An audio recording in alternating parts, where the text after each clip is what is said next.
안녕하세요. 용산에 살고 있는 33세 여자입니다.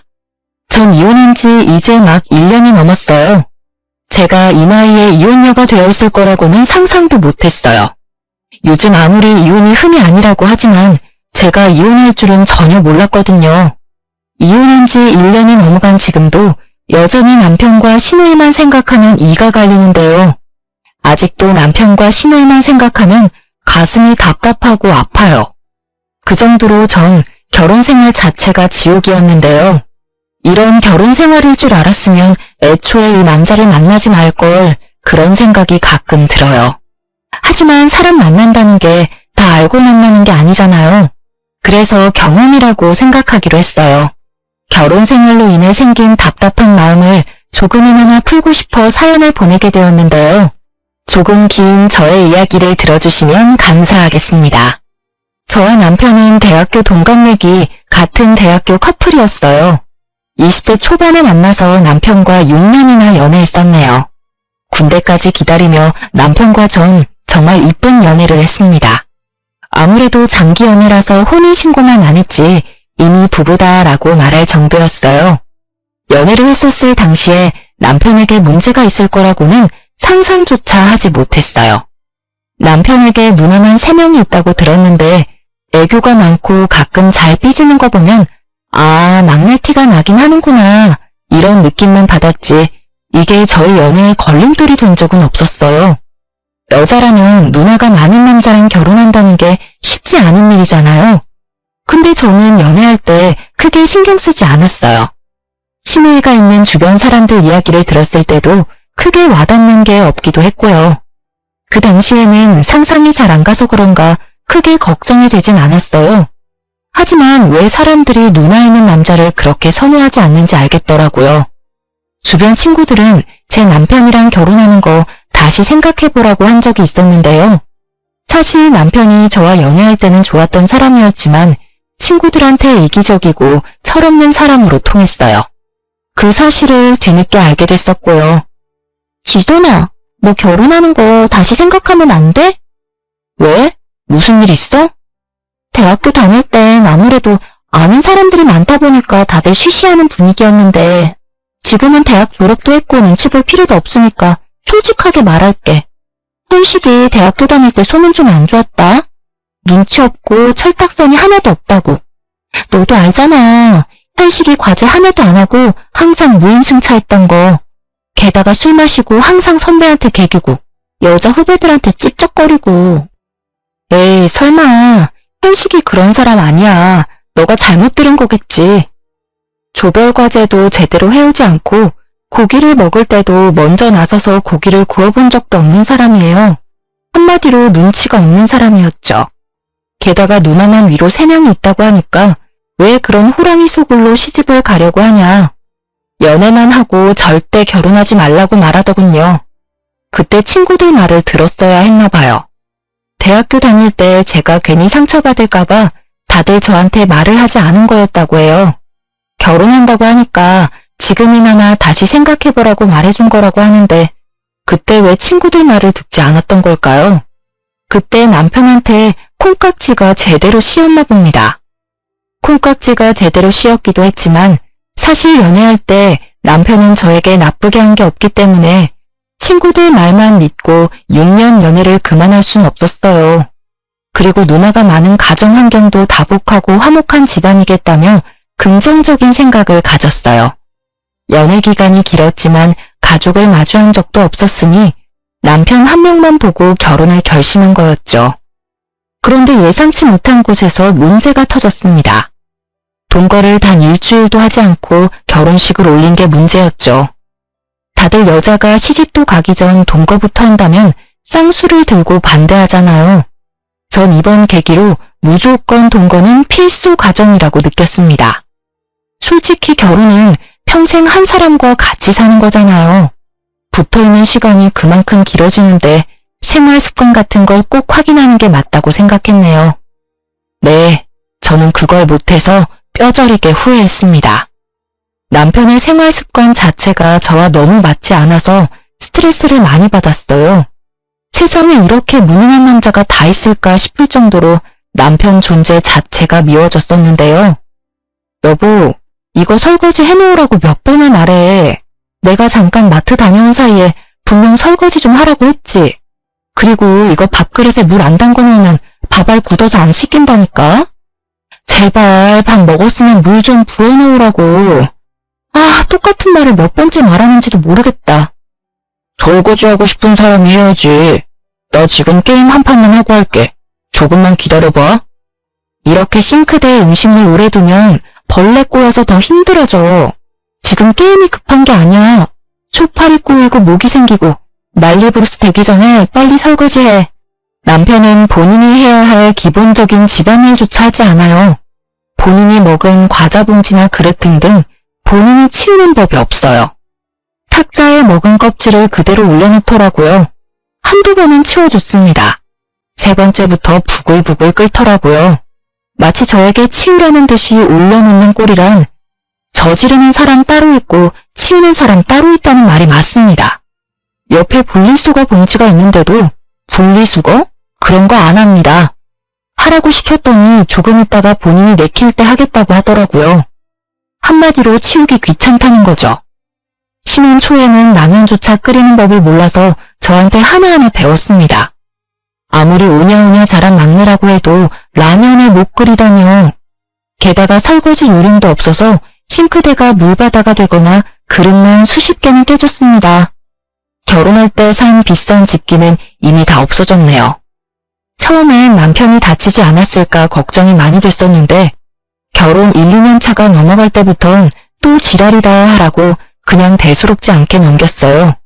그런 남편을 볼 때마다 답답함을 느꼈던 저는 남편에게 설거지를 시키는 것보단 내가 하는 게 낫겠다 싶어서 결국 모든 설거지는 제가 하게 됐습니다.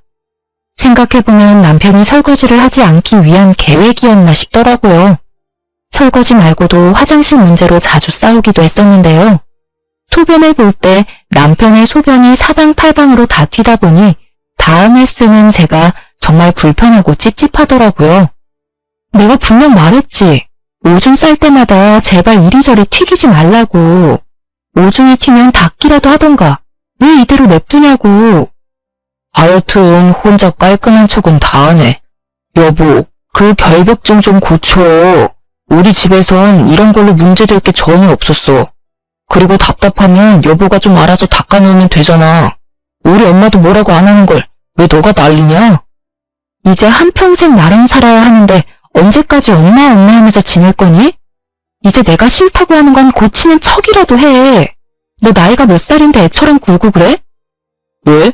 아니 고작 이런 일로 화를 내는 너가 예민한 거 아니야? 우리 20년 넘게 다르게 생활했던 사람이야. 어떻게 하나하나 다 마음에 들 수 있겠냐? 서로 안 맞으면 맞추는 노력이라도 해야 할 거 아니야. 근데 당신은 잘못된 건 고치려고도 안 하잖아. 난 그게 싫고 짜증난다고. 남편이랑 생활 습관 자체가 180도 달랐어요. 아무리 게으른 사람이라고 해도 그렇지 남편의 행동은 전부 무개념 그 자체였답니다. 내가 싫다고 하면 고치려고 하는 척이라도 해야 하는데 고칠 생각 전혀 없다며 대놓고 말하는 태도가 정말 어이없더라고요. 연애할 땐 정말 이런 사람인 줄은 전혀 몰랐어요. 연애할 당시 1박 2일 정도로 여행 몇 번 같이 간 적이 있는데 그때마다 부지런히 움직이던 사람이었기에 이렇게 게으른 사람일 거라는 전혀 생각 못했어요. 연애할 때와 결혼할 때 너무 다른 사람이라서 같은 사람이 맞나 싶더라니까요. 저희 친정 부모님 앞에서는 세상 부지런한 사람인 척 연기를 너무 잘해서 아무리 친정 부모님한테 하소연을 해도 믿어주질 않더라고요. 여우 중에서도 완전 상여우가 저희 남편이에요. 남편이 이렇게 게으르고 무개념이 된 이유는 다 누님들 때문이었는데요. 특히 남편과 2살 차이가 나는 막내 누님 때문이 커요. 시부모님을 보면 세상 멋지고 냉철하신 분들이세요. 자식이라고 해서 무조건 우냐우냐 하는 법이 없으시고 맞으면 맞다, 아니면 아니다라고 단호하게 말씀하시는 분들이세요. 그래서 남편은 시부모님 앞에서 항상 아무 말 못하고 기가 죽을 정도인데요. 반면 남편 누님들은 그런 남편이 뭐만 하면 이쁘다, 귀엽다라며 엄청 이뻐해요. 남편은 누님들 앞에서는 기가 엄청 사는 편일 정도였어요. 누가 보면 누님들이 남편을 낳은 건가 싶더라니까요.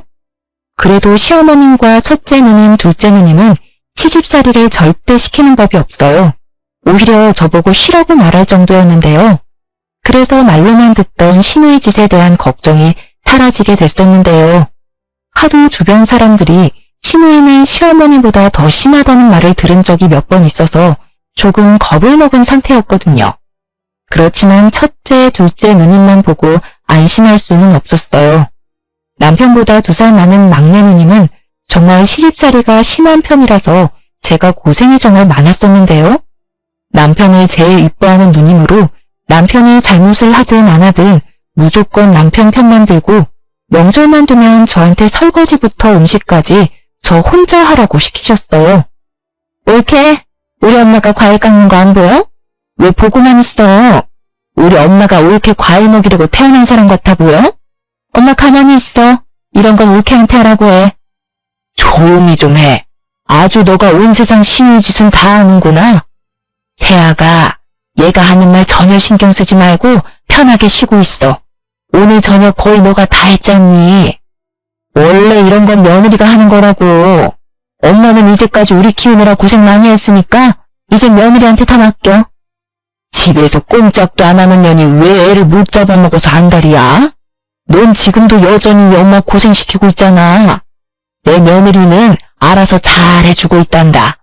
너 여기서 한마디만 더 하면 이 집에서 나가. 막내 누님이 시누이 짓을 할 때마다 다행히 시어머님이 옆에서 제 편을 들어주셔서 크게 힘든 적은 별로 없었어요. 하지만 시어머님이 없는 자리에선 막내 누님이 하는 행동들이 가관이었어요. 저희 부부집에 말도 없이 찾아올 때가 많았는데요. 그때마다 제 옷과 구두, 가방 등등 하나하나씩 탐을 내시더라고요. 옳게, 이 가방 엄청 비싼 가방인데 어디서 났어? 옳게 돈 많이 벌어? 아, 이 가방 친정 엄마한테 작년 생일 선물로 받았어요. 너무 이쁘죠? 너무 비싼 가방이라 저도 함부로 들고 다니지 못해요. 나 이거 주면 안 돼? 나 명품백 하나도 없는 거 알잖아. 나 이런 거 하나쯤 가져보고 싶은데. 아, 형님, 정말 죄송한데 이건 선물 받은 거라서 형님께 드리는 게 좀 그래요. 나중에 제가 돈 더 벌면 그때 하나 사드릴게요. 아니, 나 이거 가지고 싶다니까? 나한테 이거 주는 게 그렇게 아까워? 우리 이제 가족 된 사이인데. 나 다음 주에 친구 모임 있는데 그때 들고 가고 싶어서. 형님, 다른 건 몰라도 이건 선물 받은 거라서 드리는 게 좀 그래요. 진짜 나중에 좋은 거 하나 사드릴게요. 친정엄마에게 400만 원짜리 명품 가방을 선물 받은 적이 있어요. 평소에 명품 가방에 관심이 크게 없는 편인데 친정엄마께서 나중에 살다 보면 비싼 가방 하나쯤 들고 갈 일이 있을 거라며 생일 선물로 사주셨어요. 근데 그걸 탐내고 가져가려고 하시더라고요. 끝까지 안 된다고 거절하니 거의 한 달 동안 삐져서 저랑 말도 안 섞더라고요. 시어머님이 뒤늦게 그런 일이 있었다는 걸 알게 되셨고 그때 막내 누님은 엄청 혼이 났다고 들었습니다. 막내 누님은 그때 시어머님의 등살에 못 이겨 마지못해 사과를 하시더라고요. 더 가관이던 일 한 가지가 있는데요. 막내 누님 남자친구와 관련이 있는 일이었어요. 누님은 그 당시 10살 연하 남자친구가 있었어요. 30살이 넘은 형님께서 20대 초반 남자친구를 만나고 있으니 엄청 놀랐는지 가족에게 철저히 비밀로 남자친구를 만났는데 우연히 길에서 마주치는 바람에 남자친구가 있다는 걸 모든 가족들이 알게 됐어요. 막내 누님이 이렇게 철저히 남자친구를 숨기려고 했던 이유는 백수이기 때문이었어요. 막내 누님은 30살이 넘어서까지 일을 제대로 해본 적이 없는 분이세요. 가끔 단기 알바만 해본 분이지 돈을 번 적이 없어서 핸드폰 요금까지 밀린 적이 있던 분입니다. 그런 상태에서 남자친구를 만난다고 하면 가족들이 노발대발할 게 분명하니까요. 더 가관인 부분은 바로 남자친구와 술집에서 만났다는 것입니다. 맥주 마시다가 만난 사이라고 하는데 알고 보니 남자 끼고 노는 노래방에서 만난 사이라고 하더라고요. 이 사실은 저만 알고 있었습니다. 그런 막내 누님은 남자친구에게 간이고 쓸개고 다 줄 것처럼 행동하고 있어요.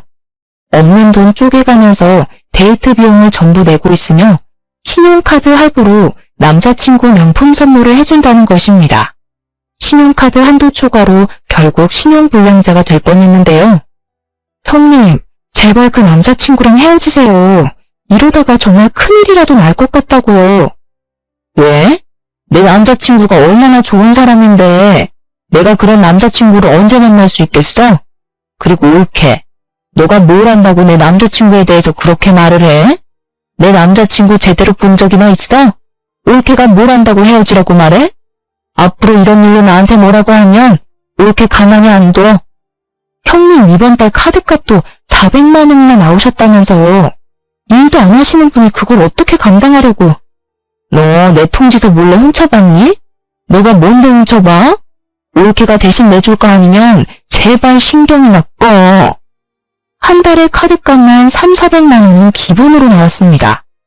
신용카드 돌려막기로 지내다가 뒤늦게 알게 된 시부모님께서 해결해 주셨어요. 덕분에 신용불량자까지 되진 않았어요. 이런 일이 있었는데도 정신 차리지 못한 막내 누님은 여전히 남자친구한테 온갖 정성을 다하고 있는데요. 말이 통하지 않는 막내 누님을 모른 척하고 조용히 지내고 있었어요. 그때 친정엄마가 곧 칠순이었기에 6개월 전부터 친정 부모님 모시고 갈 제주도 여행을 계획하게 됐어요. 부모님 모시고 어떻게 여행을 가면 좋을까 열심히 알아보고 있는데 남편은 전혀 도와주는 법이 없더라고요. 서운했지만 그래도 내 부모님인데 내가 알아서 해야지 긍정적으로 생각했죠. 그렇게 비행기 숙박 모두 다 예약해두고 여행만을 가길 기다리고 있었는데요. 근데 여행 가기 한 달 전 남편이 갑자기 여행을 가지 못한다고 하는 겁니다. 여보, 나 이번에 여행 못 갈 것 같은데? 갑자기? 아니 몇 달 전부터 가기로 약속한 여행인데 갑자기 이러면 어떡해. 회사에서 급한 출장이 있다고 하길래 원래 다른 팀원이 가기로 한 걸 나보고 가라고 해서. 아니 그래도 그렇지.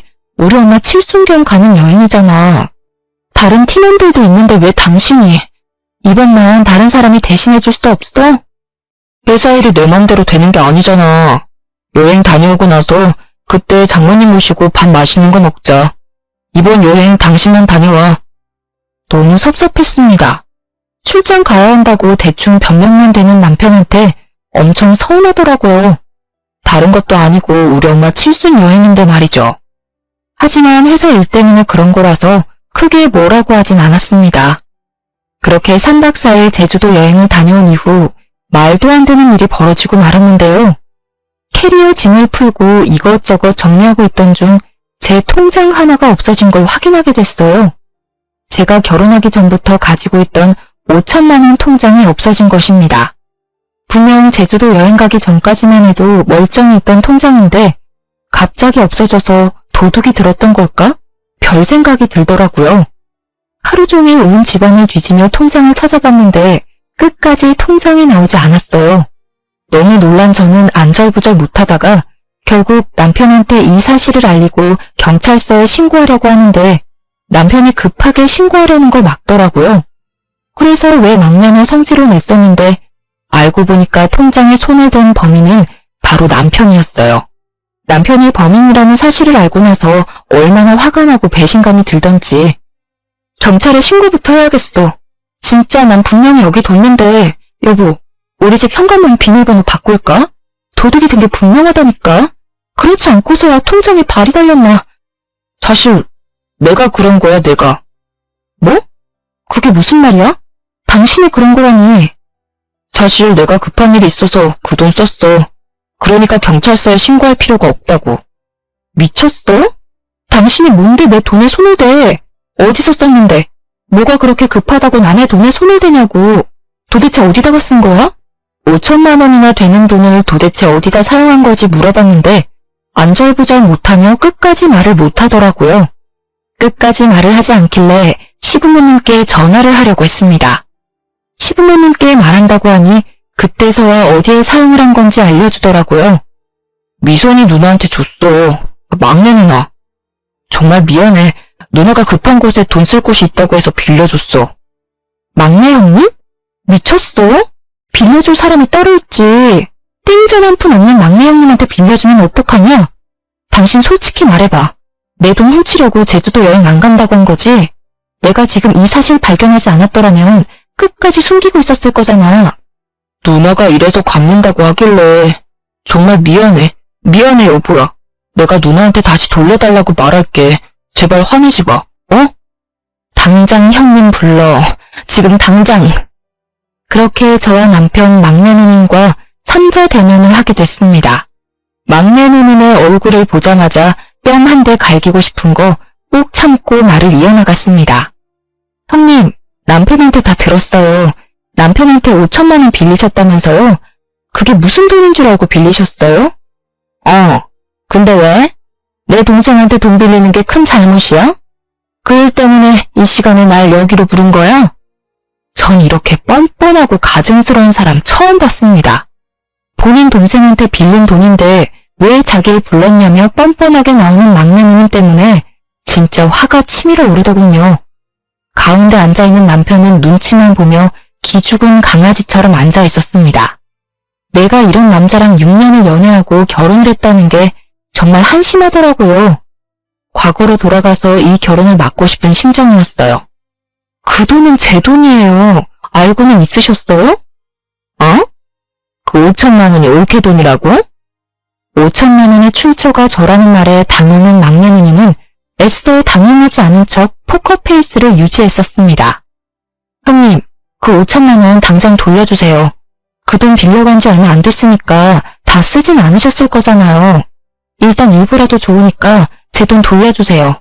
저 형님한테 그 돈 빌려줄 생각 눈꼽만큼도 없어요.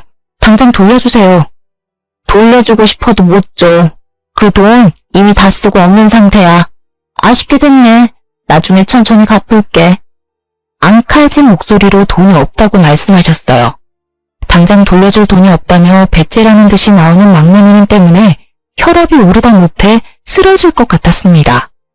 갚을 능력이 없으면 빌리지도 말아야 하는 게 맞지 않습니까? 그럼 언제 갚으실 건데요? 형님 갚으실 능력은 되세요? 일도 한 번도 해본 적 없으신 분이 무슨 배짱으로 그 큰 돈을 빌리신 거예요? 이왕 말 나온 거 솔직하게 다 말할게요. 형님 이번 일 말고도 저희 부부 신혼 초일 때 남편한테 3천만 원 빌리신 적 있으시죠? 그게 벌써 2, 3년 전이에요. 근데 그거 아직도 못 갚고 계시죠? 지금 빌려간 돈도 제대로 못 갚고 계신데 이번 돈은 무슨 생각으로 빌리신 거예요? 빌린 이유나 들어봅시다. 절대 말 못해. 급한 일이 있어서 쓴 거야. 아이씨, 갚으면 되잖아, 갚으면. 형님, 이번 일 제대로 말씀 안 하시면 저 가만히 안 있을 거예요. 지난번에 카드값 때문에 시어머님, 시아버님한테 된통 혼나셨죠? 이번 일까지 아시게 되면 형님 큰일 나요. 그러니까 제가 이거 다 시부모님께 말씀드리기 전에 저한테 솔직하게 말하세요. 남자친구 때문이야, 남자친구 때문. 남자친구가 급하게 쓸 돈이 있다고 해서 빌려달라고 하더라고. 근데 올케도 알다시피 내가 그 큰 돈이 어딨어? 그래서 현식이 얘한테 빌렸던 거였는데 그 돈이 올케 돈인 줄은 전혀 몰랐어. 미안해. 내가 늦더라도 꼭 갚을게. 형님, 제가 그 남자랑 분명 헤어지라고 했죠. 예전에 이 사람한테 빌려갔던 돈도 남자한테 뺏겼다면서요. 근데 이번에도 정신 못 차리고 남자한테 또 뺏긴 거예요. 그 돈 절대 못 돌려받아요. 아니야. 다음 달 안으로 꼭 갚는다고 했어. 이번에 내 말 한 번만 믿어줘. 내가 그 돈 돌려받는 대로 올케한테 바로 갚을게. 형님, 됐고요. 저 이번 달 안으로 꼭 받아야 되겠어요. 그리고 당신 나랑 이혼할 준비나 해. 나 도저히 당신이란 사람이랑 못 살겠어. 뭐? 이혼이라니? 여보, 이런 일로 이혼은 아니지. 제발 한 번만 봐줘라. 내가 진짜 이런 일 없도록 할게. 꼭 이번 일 때문에 이혼하려는 거 아니야. 솔직히 나 당신이랑 결혼하고 나서 많이 힘들었어. 당신 때문에 얼마나 힘들었는 줄은 알아? 이제까지 얼마나 오냐오냐 하면서 자랐길래 할 줄 아는 집안일이 없어? 내가 당신 식모도 아니고 내가 모든 일 도맡아서 하고 게다가 당신이 나한테 했던 행동, 태도, 말투 정말 미치도록 열받았어. 그래도 당신 사랑하니까 이제까지 사귄 정이 있으니까 고쳐지겠지 수없이 생각하면서 참아왔어. 근데 이건 참는다고 해서 다 해결될 일은 아니라고 생각해. 우리 여기서 이혼하는 게 맞아. 전 남편에게 이혼을 통보한 후 간단히 짐을 싸고 한동안 친정집에 가 있었습니다. 도저히 남편 얼굴 보고 살기 싫더라고요. 이 순간 남편과 지낸다면 화병이 생겨 죽을 것 같더라고요. 친정집에 있는 동안 생각 정리를 하려고 했습니다. 과연 이 결혼 생활을 유지하는 게 맞는지요? 보름 정도 친정집에 있으면서 남편에게 온 전화 모두 받지 않았었습니다. 남편이 친정집까지 찾아왔었는데 친정엄마가 그런 남편을 잘 달래며 돌려보내기도 했어요. 그렇게 혼자 밤낮 가릴 거 없이 고민하고 또 고민하고 있었는데 시어머님께 전화 한 통이 왔었습니다. 만나서 얘기하자면서요. 그렇게 주말에 시댁에 찾아갔었습니다. 시댁에 시부모님은 물론이고 누님 3분 전부 다 있더군요. 그 사이에 있던 남편은 정말 눈물 콩을 다 흘리며 있더라고요. 저를 보자마자 남편이 다가와 대성통곡을 하더군요. 저도 처음 보는 남편의 모습에 당황해버렸어요. 남편은 저랑 정말 이혼이라도 할까봐 너무 무서웠다며 잠을 제대로 자지 못했다고 하더라고요. 그런 저를 보자마자 눈물부터 흘리더군요. 세아가 애들한테 어느 정도는 들었다. 이혼이라니 절대 이혼 못한다. 도대체 어떤 일이었길래 이혼까지 한다는 소리가 나와. 얼만큼 들으신 거예요, 어머님? 전부 다 들으신 거 맞으세요?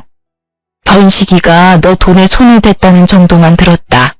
도대체 무슨 일이길래 그러니? 어머님, 이왕 이렇게 된 거 제가 직접 말씀드릴게요. 이 사람이 제 5천만 원에 손을 댔더라고요. 근데 그게 다 막내 형님 때문이었어요. 어머님도 아시죠?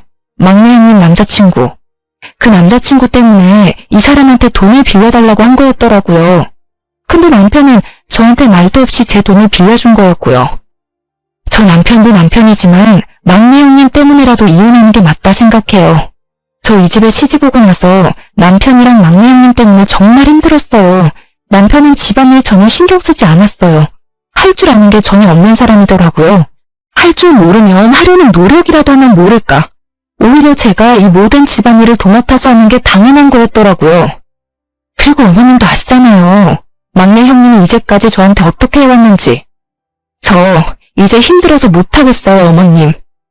제 말을 들은 시부모님과 첫째, 둘째 누님들은 막내 누님과 남편의 등짝을 때리며 화를 내시기 시작했습니다.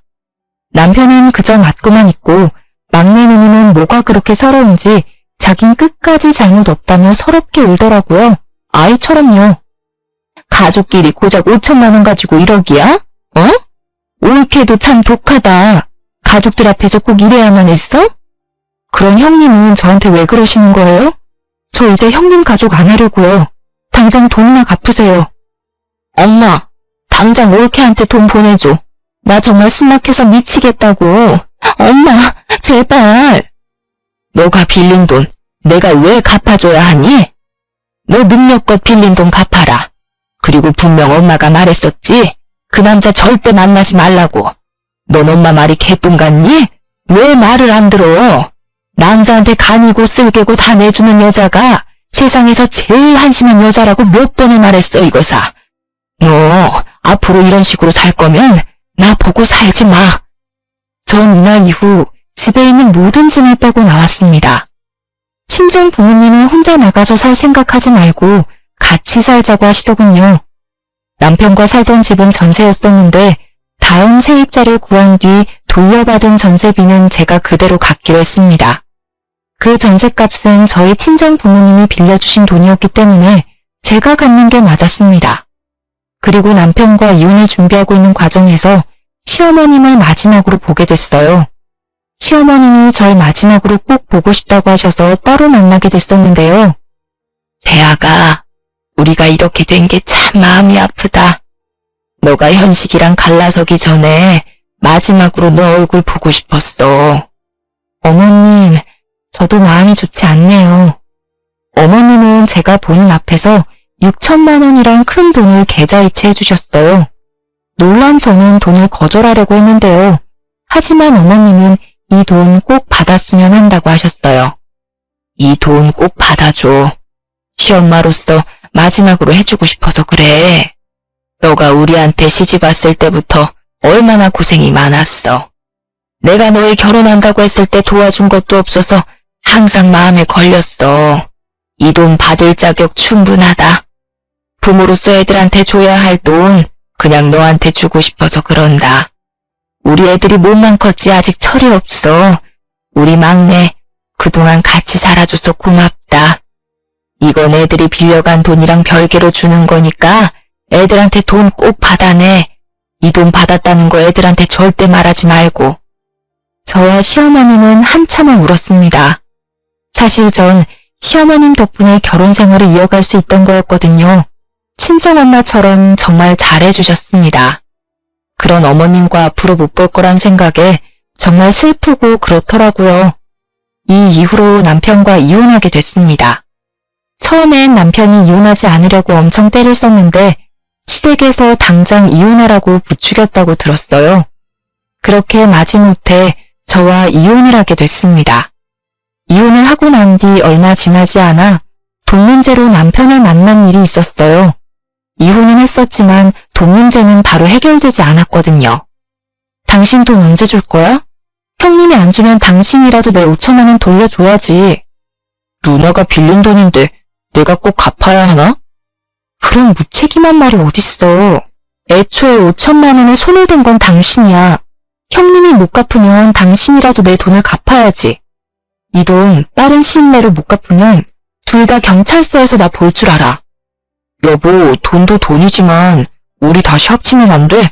이혼 도장 찍어줄 생각 없었는데 하도 엄마 아빠가 이혼하라고 옆에서 난리를 피우는 바람에. 우리 다시 합칠 일 절대 없어. 그러니까 나한테 여보라고도 부르지 마. 나 당신이랑 이 긴 세월 동안 같이 한 게 너무 후회스럽고 그래. 그러니까 내 돈이나 제때 갚기나 하셔. 남편은 5천만 원 때문에 엄청 스트레스를 받는 눈치였어요. 일을 하지 않는 막내 누님은 당연히 5천만 원 갚을 능력이 되지 않기 때문이죠. 시부모님께서는 말로만 갚아주지 않을 거라고 하실 줄 알았는데 진짜 갚아주지 않더라고요. 남편과 막내 누님 두 사람 스스로 돈을 갚아야 하는 상황이었던 거죠. 이혼하고 나서 한두 달 정도 지난 후에 제 통장으로 5천만 원 돈이 입금되었습니다. 이 두 사람 이 큰 돈이 없다는 것쯤 뻔히 알고 있는데 생각보다 돈 입금이 오래 걸리지 않아서 놀랬었어요. 이 돈 어떻게 갚은 거냐고 물어봤었는데요. 알고 보니 남편과 막내 누님께서 각각 반반씩 대출을 받았다고 하네요. 남편은 직장을 다니고 있는 사람이라서 제1금융권 은행에서 대출받는 게 가능했는데 무직인 막내 누님은 대출받는 게 한정적이라서 결국 제1금융권이 아닌 대부업체에서 대출을 받았다고 합니다. 대부업체는 다른 대출에 비해 금리가 높은 편이잖아요. 매달 원금과 이자를 갚는 게 너무 힘들었는지 울고불고 난리가 아니라고 합니다. 언제 한 번은 도저히 못 참겠었는지 저한테 술 먹고 울면서 전화하더라고요. 나 올케 때문에 망했어. 한 달에 대출금이 왜 이렇게 많이 나가는 거야? 나 이거 갚을 능력도 안 되는데 올케 때문에 무리해서 대출까지 받았다고. 올케, 제발 사람 하나 살린다고 생각하고 나 좀 도와줘. 응? 형님, 이 새벽에 이게 무슨 추태예요. 대출금 갚는 게 힘든 건 형님 사정이죠. 제가 왜 형님 사정을 봐줘야 하는 거예요? 전 그이랑 결혼 생활 자체가 정말 힘들고 지옥이었어요. 이 모든 일은 형님이 만든 거니까 감당하세요. 그리고 술 마셨으면 집에 곱게 들어가세요. 남자친구한테도 차이고 올케한테도 지금 차이고 미치겠다 정말. 술 먹고 새벽에 전화해서 쓸데없는 꼬장을 부리더라고요. 형님 술주정으로 알게 된 사실이었는데 형님 남자친구한테 뻥 차였다고 합니다. 대출금 갚는 것도 힘든데 그 사이에 남자친구한테까지 차여버려 더 힘들게 됐다고 하네요. 그래서 저한테 새벽에 술 먹고 전화했다고 합니다. 형님은 지금 그 남자한테 5천만 원은 물론이고 그 남자한테 명품 선물을 몇 번 더 하는 바람에 카드 할부값만 몇백만 원이라고 합니다. 시부모님이 갚아준 게 엊그제 같은데 그 사이에 결국 빚을 더 만들게 된 거였어요. 그래서 카드 할부값부터 형님이 개인적으로 쓴 카드값까지 모두 갚으려고 하니까 버거운 게 당연하죠. 게다가 남자에게 준 현금이나 선물들은 모두 돌려받지 못했다고 하니 후회가 물밀듯 밀려오겠죠. 현재 막내 누님은 주 야간 공장에서 일을 하고 계신다고 합니다. 회사 경력이 전혀 없고 게다가 대학교까지 나오지 않은 분이라서 마땅한 회사에 취직하지 못한다고 들었어요. 그래서 아웃소싱을 통해서 급하게 취업을 했다고 합니다. 한 번도 일을 해본 적이 없으니 회사에서 많이 혼나는 모양이더라고요. 게다가 몇 번 사고를 친 적이 있어서 회사에서 크게 손해볼 뻔한 사고도 있었다네요. 이 이야기를 들었는데 얼마나 고소하던지. 남자한테 돈은 다 뺏기고 게다가 밤낮 가리지 않고 고생하고 있다는 사실이 정말 시원했습니다. 막내 누님한테 전화가 온 뒤로 남편에게도 몇 번 전화가 온 적이 있었는데요. 남편이 회사에서 징계를 먹었기 때문이었어요. 남편이 울면서 전화를 하길래 무슨 일인가 했는데 회사에 안 좋은 소문이 났다고 하더라고요. 남편이 얘기하는 걸 들어보니 저와 이혼하고 난 뒤 회사에 새로운 여자 신입사원이 입사했다고 합니다. 남편은 새로 입사한 신입사원한테 사수로서 잘해주려고 했던 것뿐인데 신입사원은 그걸 찝쩍거렸다고 생각했다고 하네요. 게다가 신입사원이 넘어지려고 해서 잡아준 것뿐인데 그걸 성추행을 했다고 생각해서 신고했다고 하더라고요. 그 일로 회사에 징계를 먹어 잘릴 것 같다고 했어요. 여보, 나 진짜 미칠 것 같아. 추행이 말이 돼? 당신도 알잖아. 그런 사람 아니라는 거. 근데 어쩌라고. 그걸 왜 나한테 말하는 이유가 뭐야? 답답해서 이 답답한 마음을 들어줄 사람이 필요했어. 당신밖에 생각나지 않길래. 요즘 세상이 어떤 세상인데 그런 짓을 해? 칠칠 맞다 칠칠 맞아. 정말 안 한 거 맞아? 막상 신고당하니까 무서워서 했으면서 안 한 척하는 건 아니고? 당신까지 왜 그래? 나 정말 못 믿는 거야? 당신이 했든 안 했든 나한텐 전혀 상관없는 일이니까 이딴 일로 전화하는 일 없었으면 좋겠다. 잠깐. 당신 이런 내가 불쌍하지도 않아? 나 정말 결백해. 회사에 그런 일 절대 할 사람 아니야. 나 요즘 당신이랑 이혼한 거 엄청 후회해. 여전히 나랑 다시 합칠 생각 없는 거야? 이런 일이 있는 와중에도 나한테 재결합하자는 소리가 나오니? 나 당신이랑 다시 합칠 생각 죽어도 없어. 이제 당신 전화 받아줄 일 절대 없을 거야. 그러니까 앞으로 전화할 생각하지 마. 문득 그 생각이 들더라고요. 결혼 전 친구가 남편에 대해 얘기해 준 거요. 술만 마시면 여자 후배들한테 찝쩍거렸다고 하는데 그게 정말 사실이었다는 걸 이번 일로 알게 됐네요. 대학교 다닐 때 있던 버릇이 지금까지도 이어질 줄은 몰랐네요. 남편은 이 사건 이후로 지방에 있는 회사 작은 계열사로 발령받았다고 합니다. 게다가 감봉 처분까지 받았다고 하는데요. 신입사원 한 명 잘못 건드렸다가 크게 혼쭐 난 셈이죠. 더 웃겼던 건 남편과 막내 누님 모두 시부모님 유산을 못 받는다고 합니다. 시아버님은 땅이 몇 개 있으신 걸로 알고 있어요. 나름 땅 부자로 소문난 분이신데 원래 남편한테 50% 정도 물려주시고 남은 50%를 누님 세 분께 물려주신다고 했어요. 근데 남편과 막내 누님이 이번에 제대로 사고를 친 바람에 시아버님께서 그런 두 사람에게 제대로 실망하고 정이 뚝 떨어졌다고 합니다. 유산을 물려주지 않겠다고 선언하셨다고 해요. 남편과 막내 누님은 이런 일로 유산까지 못 주겠다는 게 말이 되는 거냐면서 엄청 화를 냈다고 합니다. 첫째, 둘째 누님들만 좋은 일이 된 거죠. 특히 돈 욕심이 많기로 알려진 막내 누님께서 크게 대들었던 모양이더라고요. 유산 문제 때문에 속상한 나머지 기절까지 한 번 한 적이 있다고 들었네요. 아무리 자식이 사고를 치고 다닌다고 해도 부모는 자식을 버리지 못한다고 하잖아요. 우리 시부모님은 다른 부모와는 달랐습니다. 막내 누님은 시부모님 댁에서 쫓겨났다고 합니다. 그 이후로 시부모님은 막내 누님께 연락을 하지 않는 상태라고 들었어요. 남편은 지방에서 발령나게 되면서 회사 기숙사에서 힘들게 지내고 있다고 해요. 두 사람이 아무리 힘들고 죽겠다 말해도 시부모님께서 절대 지원을 해주고 있지 않는다고 해요. 게다가 막내 누님께서도 공장에서 제공해주고 있는 기숙사에서 지내고 있다고 들었고요. 남편과 막내 누님 소식을 듣고 나서 속이 다 시원했습니다. 남편과 저 사이에 아이가 없었던 게 천만다행이라고 생각했어요. 아이 때문에 이혼하지 못하고 있는 부부가 절반 이상이라고 하는데 그런 저에게 아이가 없다는 게 얼마나 다행인지 몰라요. 이렇게 철없는 남자랑 계속 살고 애까지 낳았으면 얼마나 더 힘들었을지 상상도 하기 싫네요. 친구들도 그러니까 본인 말 좀 듣지 왜 말 안 듣고 결혼했다가 이런 일을 겪냐고 절 엄청 혼냈었습니다. 저 이번 계기로 뼈저리게 후회하고 있어요. 결혼이라는 제도는 사랑 하나만으로 결정해서는 안 되는 거라고 이번에 제대로 알게 됐어요.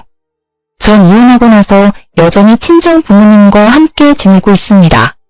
사실 이혼하고 친정 부모님 얼굴 보는 게 정말 힘들었지만 친정 부모님께선 그런 시댁이랑 같이 사는 게 더 쪽팔린 거라고 잘했다고 말씀하셨어요. 전 현재 남편과 막내 누님한테 돌려받은 5천만 원과 시어머님께서 주신 6천만 원을 합쳐서 전 작은 동네 카페를 오픈해서 운영 중인데요. 처음엔 이 돈으로 뭐 할까 고민이 많았어요. 그렇게 긴 고민 끝에 카페 창업을 하기로 결심하게 됐는데요. 오래전부터 제 이름으로 된 가게 하나를 운영하고 싶었거든요. 장사가 어느 정도 잘 되는 편이라서 돈 걱정 없이 잘 살고 있는 중이에요.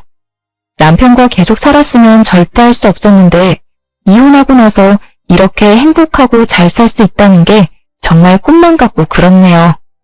가끔 좋은 남자가 있는 것 같으면 소개팅하고 가끔 썸도 타고 그러기도 하지만 연애까지 이어지지는 않더라고요. 제가 아직 연애를 할 마음이 없어서 그런지 괜찮은 남자가 고백을 하면 거절하게 되는데요.